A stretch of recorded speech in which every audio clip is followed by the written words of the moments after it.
பொன்னேரி அருகே அரசு பேருந்து சாலையோர வயலில் கவிழ்ந்து விபத்து ஏற்பட்டது. 10க்கும் மேற்பட்ட பயணிகள் காயம். அதிர்ஷ்டவசமாக உயிர் சேதம் தவிர்க்கப்பட்டது.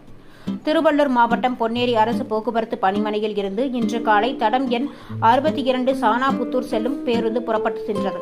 பேருந்து கும்மிடிப்பூண்டி வழியே சானாபுத்தூர் செல்வதற்காக பொன்னேரியில் இருந்து அரசூர் வழியாக பயணித்தது. நேற்று காலை முதலே பொன்னேரி சுற்றுவட்டார இடங்களில் பரவலாக மழை பெய்து கொண்டிருக்கக்கூடிய சூழலில் இன்றும் கனமழை விட்டுவிட்டு பெய்து கொண்டிருக்கிறது.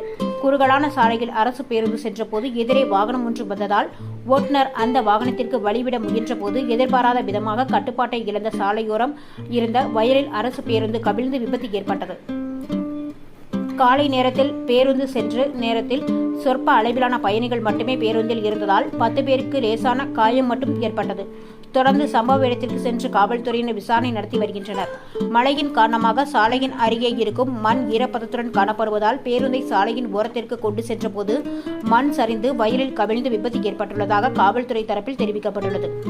காலை நேரத்தில் பேருந்து கவிழ்ந்து விபத்து ஏற்பட்ட சம்பவம் பரபரப்பை ஏற்படுத்தியுள்ளது.